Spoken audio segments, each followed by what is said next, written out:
That's a lot of pressure for any guy who's going to be drafted in the first round at the quarterback position. And, this just kind of hit me a second ago. When I was going through the draft process and, as I vividly think about, the times that I went through, it was more so thinking about, man, I wish I could be drafted in the fourth round instead of the first.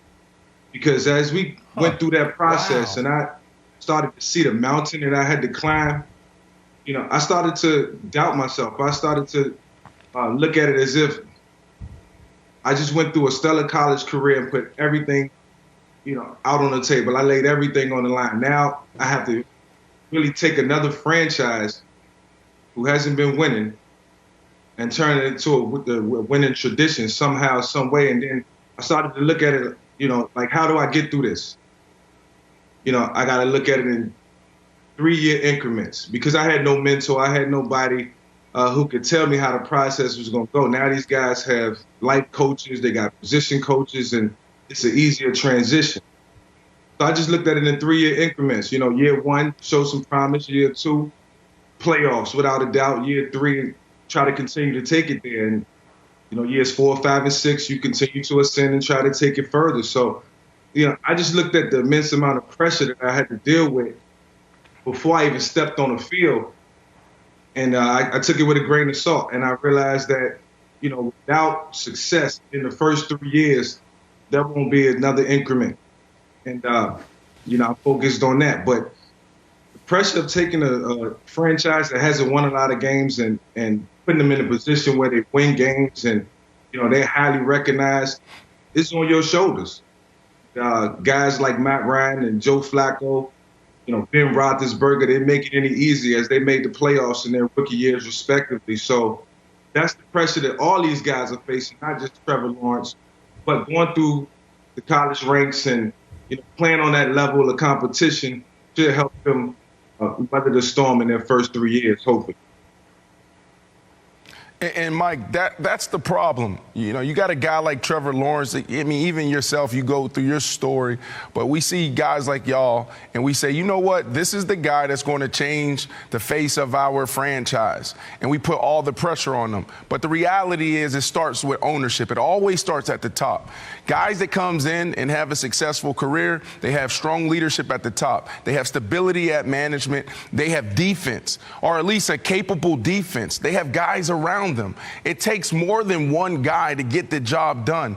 This is a sport in the offseason where you have 90 guys in the locker room.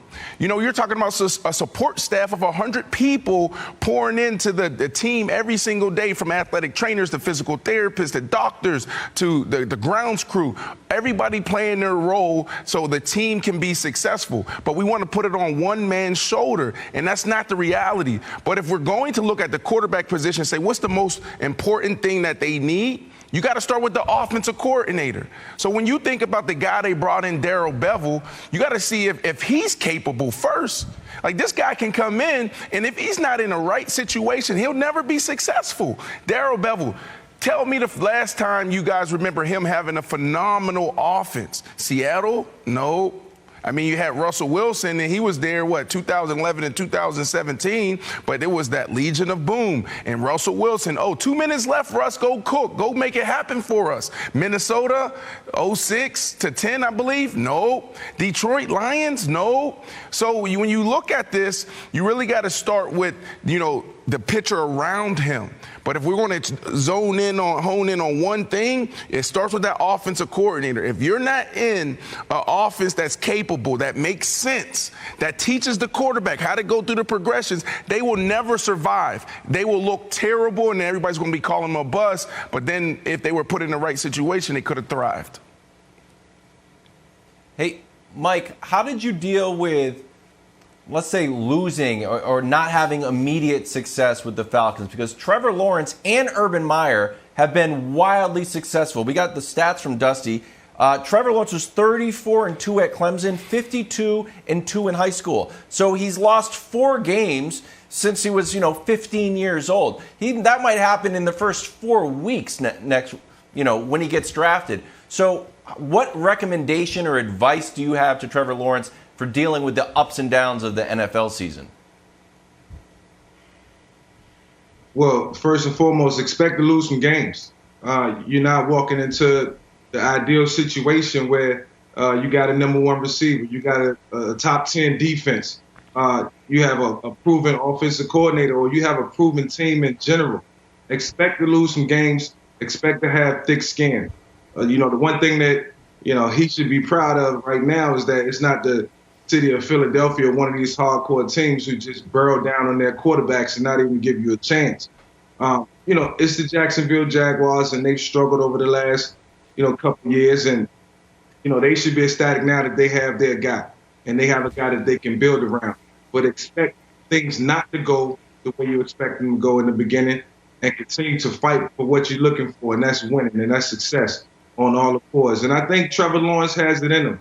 It's just going to take a while, and they're going to have to bear with each other and collectively do it together. Well, and I agree to an extent with what Brandon was talking about. If we're talking about winning a championship, like a quarterback alone obviously cannot win a championship, can probably not even get to a Super Bowl. But I don't think you have to have a great supporting cast, a great coach, a great system in order, if you are a great quarterback, to have success early. Deshaun Watson had Bill O'Brien, and they won the division and made the playoffs and were up big in a playoff game. Andrew Luck had a team that was built. Of course, no, you can't be a one-man team. But I would. Yeah, they had D. I understand. I'm not arguing to be a one-man team. I understand who was on the team, but we were. So are we talking about coaching? Or are we talking about personnel? Because I would argue Vick was not set up to succeed early in Atlanta. Like, they were not putting him in the best as far as system to take the most of his talents. And still in year two, he's in Green Bay kicking their butt in the playoffs. Now, that team had a ceiling. And so Andrew Luck, they had a ceiling, but he still could drag them there. The point I'm making here is, Brandon, I don't think Jags fans look at Trevor Lawrence as, well, maybe you're saying they should, a system quarterback.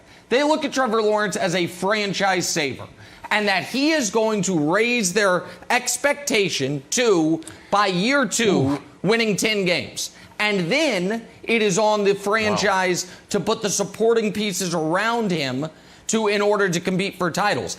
He's not a regular quarterback prospect.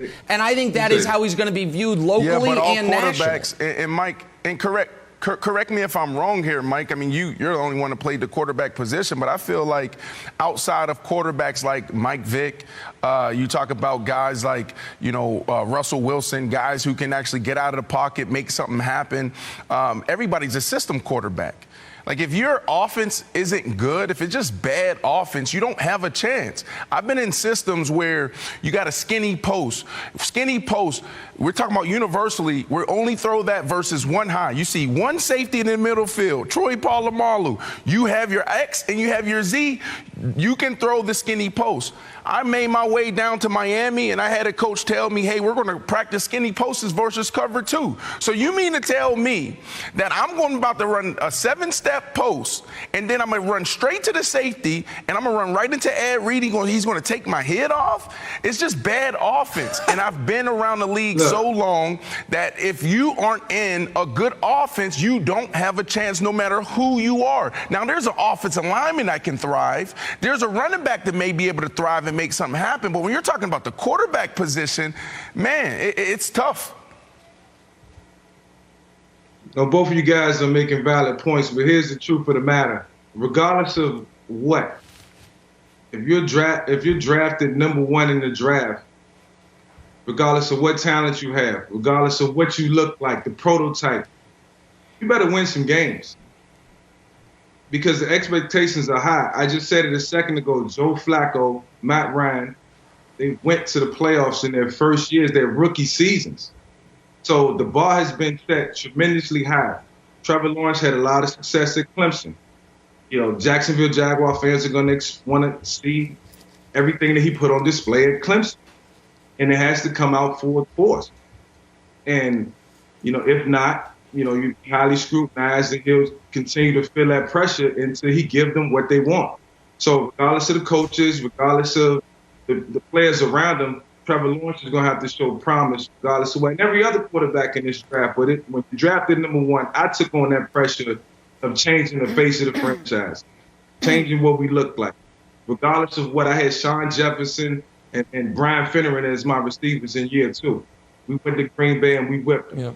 But that was because my skill set, took precedent.